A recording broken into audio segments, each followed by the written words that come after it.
Hi monkeys, how are you? We're going to be reviewing our diagraphs we took in class. Our first diagraph is th. It's T, H for th. We're going to be reading a story about a girl. Her name is Beth, and weird things on her throne. There is a booth on Beth's throne. There is a tooth on Beth's throne.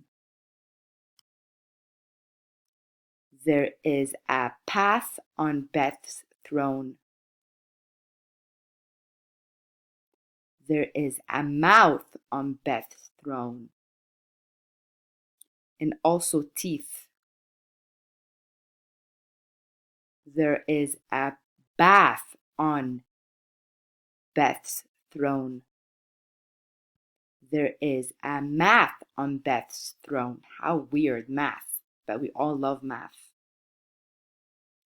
These were the things on Beth's throne: math, path, bath, mouth, teeth, booth, and tooth. Now it's your turn, beavers and monkeys, to tell me what weird things can be on Beth's throne. Get a piece of paper and a pencil and colors. You can color the picture and then write the words under it. And when we meet on Zoom, I want to see all the work that you have done. Now show me how well you can do it. Have a good day.